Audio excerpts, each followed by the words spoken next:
ఇప్పుడు for example అంటే నేను జస్ట్ ఎగ్జాంపుల్ చెప్తాను. ఇప్పుడు Prabhas cinema 40 crores opening day వచ్చింది, బాహుబలి 2. సాహోకి నేను హిందీ మాట్లాడతాను, ఏదో 22, 23 అంత వచ్చింది. ఇది 4 or 5 వచ్చింది రాధేశ్యామ్, యూనో. సో ఇప్పుడు all of them are made on the same budget.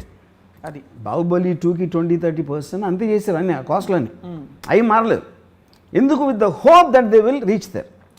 ఈ మ్యాసివ్గా పడిపోయి ఇట్ విల్ ఇంకర్ లాసెస్. ఆ లాసెస్ ఎవరికి వస్తున్నాయి?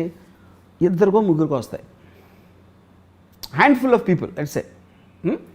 ఎందుకు? వాళ్ళందరూ వాళ్ళు చేసే విజను బాహుబలి కలెక్షన్స్ని బెంచ్ మార్క్ కింద పెట్టి చేసిన బిజినెస్ ఆస్పెక్ట్స్ అయినాయి. ఓకే, సో ఒక విధంగా చూస్తే ఈ 10 మంది అంటే నీ ఊరికి ఫిగర్స్ పడేస్తున్నా. 300 crores బాహుబలి అని అయింది అంటే 300 crores 2000 crores ఏమో బాహుబలికి వచ్చింది సపోజ్. వీళ్ళేంటి 500-400 కోట్లు పెట్టి 400 అంటే 10 మంది తీసారనుకోండి, 4000 కోట్లు. 4000 కోట్లో 3000 కోట్లు పోయినాయి.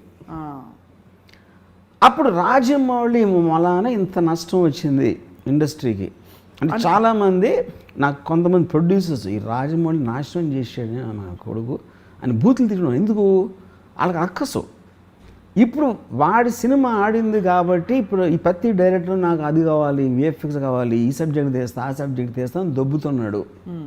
హీరోలేమో ప్రభాస్ అంత అయినప్పుడు మేమేం తప్పకూడదు అని వాళ్ళు అనుకుంటున్నారు. వీళ్ళిద్దరి కోరికలు తీర్చడానికి ప్రొడ్యూసర్గా మేము చచ్చిపోతున్నాం అన్నారు. అయినా కూడా ఎందుకు తీశారు? వాళ్ళకి ఆశ ఉంది కదా. ఫైనల్గా నేను 500 కోట్లు పెడితే 2000 కోట్లు రావడానికి ఛాన్స్ ఉందని ఆశ ప్రొడ్యూసర్కి మాత్రం ఎందుకు ఉండదు? అది ఓకే, 2000 కాదు 1000 కాదు 500 అంటే మీకేంటి ఒక మార్జిన్ అంత పెద్దగా ఉందని ఫీలింగ్ ఉంది, యూనో. ఇంకోటి మీరు రూమ్లో ఉన్నప్పుడు మీ కథ మీకు బాహుబలి కథ కన్నా బాగుంటుంది, RRR కన్నా బాగుంటుంది. మీరు రూమ్లో ఉన్నప్పుడు చేయొచ్చు అనిపిస్తుంది. మనం ఆ విఎఫ్ఎక్స్ తీసుకొస్తే మనం ఈయన తీసుకొద్దాం, ఫాస్ట్ అండ్ ఫ్యూరియస్ చేసినోడిని, లేకపోతే నో టైమ్ టు డై చేసినోడిని, లేకపోతే అవెంజర్స్ చేసినోడిని. అది మార్చేటప్పటికి వాళ్ళు మొత్తం అంతా అయిపోతుంది అని ఫీలింగ్ వస్తుంది. ఇది కూడా actually it was not like a new thing. Sholay వచ్చినప్పుడు జరిగింది అది. అప్పుడు ఒక చాలా పెద్ద producer, forgot his name, burning train అని తీసాడు ఒక సినిమా. అవును, గుర్తుంది. బర్నింగ్ ట్రైను వాళ్ళు అప్పుడు ఆ మిక్సింగ్ అంతా లండన్లో చేసినప్పుడు ఆ ప్రొడ్యూసర్ మాటికి ఫోన్ చేసి ఆ టెక్నీషియన్స్ అందరూ షోలేలో పనిచేశారు, సౌండ్ వాళ్ళు. ఆ సౌండ్ కూడా చెప్పాడు నాకు ఎలా ఉంది సినిమా అంటే చాలా బాగుంది సార్. షోలేలాగా ఆడుతుందా, షోలే కానీ ఎక్కువ ఆడుతుందా చెప్పమన్నాడు అండి. అదేమో డిజాస్టర్ అది బర్నింగ్ ట్రైన్ ఫైనల్గా. సో ఇది ఎప్పుడు జరిగింది, not like the first time. But ఇప్పుడున్న నంబర్స్, స్కేలు, దాని sound in the social media, that is where the whole point is. అది ఓకే. సో ఇప్పుడేంటి ఒకలాగా చూస్తే రాజమౌళి వలన ఇండస్ట్రీకి 10,000 కోట్లు నష్టం వచ్చింది అనుకుందాం ఒక నిమిషం. కానీ అక్కడ ఒక ఇది ఏంటంటే స్ట్రేంజ్ థింగ్, 10,000 కోట్ల నష్టం రాలేదు. 10,000 కోట్ల నష్టం 2-3 వచ్చింది, 2, 10, 100, 20. డబ్బులని ఇండస్ట్రీ ఎప్పుడు పావు, దట్ ఈస్ ఎ మిస్కన్సెప్షన్. ఎవరైనా ఒకరి జేబులో నుంచి ఇంకోటి జేబులోకి వెళ్తాయి. మీకు 400 కోట్లు ఖర్చు అయినది అంటే ఏంటి దాని అర్థం? మీరు ఆర్టిస్టులకి ఇచ్చారు, టెక్నీషియన్స్కి ఇచ్చారు, వెండర్స్కి ఇచ్చారు, వర్కర్స్కి ఇచ్చారు, జూనియర్ ఆర్టిస్టులకి ఇచ్చారు. ఈ అన్ని అందరి జేబుల్లోకి వెళ్ళినప్పుడు ఒకరి జేబులో నుంచి వీడికి ఖర్చు అయింది, వాళ్ళకి వచ్చినాయి. Okay, they created employment for them. వీళ్ళ జేబుల్లో ఎక్కువగా 400 కోట్లు ఎవడో ఖర్చు పెట్టగలరు? ఉన్నోడే ఖర్చు పెట్టగలుగుతారు కదా. అవును, ఐదరు ఉన్నోడు ఖర్చు పెట్టగలుగుతాడు, లేకపోతే రేజ్ చేసే కెపాసిటీ ఉన్నోడు ఖర్చు పెట్టగలుగుతాడు. సో వాడి నుంచి అందరికీ వెళ్ళినాయి. అప్పుడేంటి, రాజమౌళి తనకి తను తెలియకుండానే ఒక ఎక్స్ట్రాడినరీ చారిటీ చేశాడు. ఇది రాజమౌళి జేబు నుంచి అది. కానీ రాజమౌళి మూలాన వీళ్ళు ఇన్స్పైర్ అయ్యి వాళ్ళు ఏదో చేద్దామని వాళ్ళ డబ్బులని వేరే వాళ్ళకి దానం ఇచ్చారు. ఈ తప్పు రాజమౌళి గారు అంటారు. తప్పు is not the point. By default is actually making people spend money for the sake of other people, not for themselves. అది ఇప్పుడు మీకు ఎప్పుడైనా కేపిటలిజం అనేది నడిచేది గ్రీడ్తో. నాకేం కావాలి, నేనే డబ్బున్న అవ్వాలి. డబ్బున్నోడు ఎప్పుడు ఏం చేస్తాడు, నా డబ్బు ఇన్వెస్ట్ చేసినప్పుడు నాకు ఇంకా డబ్బు రావాలి అని గ్రీడ్ ఉంటుంది. అవును. ఓకే, ఆ గ్రీడ్ తోటి ఒకే సినిమాతో 2,000 కోట్లు కొట్టేద్దాం, 500 కోట్లు ఖర్చు పెడితే 2,000 కోట్లు వచ్చేస్తుంది అనే గ్రీడ్ తోటి ఇన్వెస్ట్ చేశాడు. ఈ 500 400 కోట్లు పోయినాయి అనుకోండి సపోజ్. ఈ 400 కోట్లు వేరే వాళ్ళ దగ్గరికి వెళ్ళి అప్పుడు మంచి జరిగినట్టే కదా. అవును. Which is what the whole point of society. సొసైటీలో ఎంతో కొంత సమానత్వం ఉండాలి, ఒకే ఒక్కడి దగ్గర ఉండిపోకూడదు. Money should not be concentrated on a few people అనేది ఒక బిలీఫ్ సిస్టమ్ ఉంది. మీకు అప్పుడు ట్రికల్ డౌన్ ఎకానమీలో వాళ్ళ ఇన్వెస్ట్మెంట్లో వస్తూ ఉంటుంది అలా కిందకి అది. తప్పకుండా. సో అప్పుడు దాన్ని ఫెసిలిటేట్ చేసినవాడు రాజమౌళి. సో రాజమౌళి మూలాన ప్రొడ్యూసర్ రోడ్డు మీదకి వచ్చేసే వాళ్ళు ఉన్నారు, కానీ వర్కర్లు టెక్నీషియన్స్ వాళ్ళందరూ చాలా రిచ్ అయిపోతారు. ఇప్పుడు ఇన్ని మీకు విఎఫ్ఎక్స్ స్టూడియోస్ కానీ ఇది అది అన్నీ వచ్చేసింది దేని మూలాన? Because of this Rajamouli. So అది తను కావాలని చేస్తున్నాడా అది పాయింట్ కాదు. ఇప్పుడు ఎప్పుడైనా మీరు ఈవెన్ ఒక ఎనీ పర్సన్ అతనికి ఉన్న యాటిట్యూడ్ అతను చేసిన దాని గురించి మీకు సైడ్ ఎఫెక్ట్స్ లాగా వస్తాయి, కానీ ఆ టార్గెట్ రాజమౌళికి ఉంటుందని నేను అంటలా. That is not the point. But by default he's working for the welfare of the people in a strange way. So ఒక ఆల్మోస్ట్ ఒక రాబిన్ హుడ్ లాగా.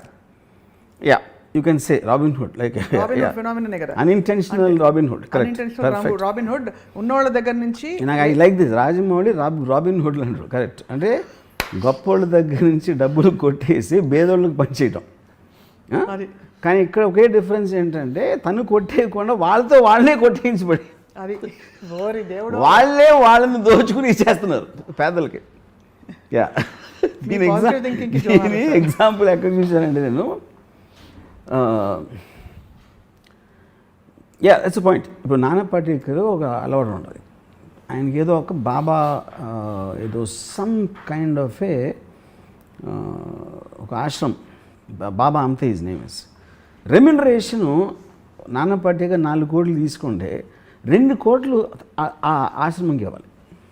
ఇది ప్రొడ్యూసర్. ఓకే, అప్పుడు ఏం చేస్తాడు నానా పాటేకరు? ఆ 2 కోట్లు ప్రొడ్యూసర్ ఇప్పిస్తాడు. నేను ఇస్తానని చెప్పట్లా, నాకు 2 కోట్లు చెక్కు, 2 కోట్లు దానికి ఇమ్మంటాడు. ఓకే, అప్పుడు నానా పాటేకర్ కావాలి. నానా పాటేకర్ 2 కోట్ల 4 కోట్ల పాయింట్ కాదు అది.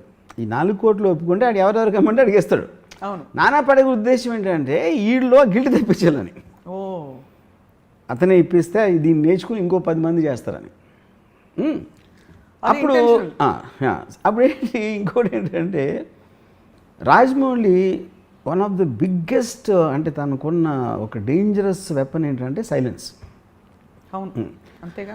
అప్పుడు తను చెప్పడు ఎప్పుడు ఏమి చేస్తే అసలు సినిమా హిట్ అవుతుంది, సినిమా హిట్ అవ్వటానికి రహస్యం ఏంటని చెప్పడు. అని ఫస్ట్ ఆఫ్ తను చెప్పాల్సిన అవసరం లేదు, అది వేరే విషయం.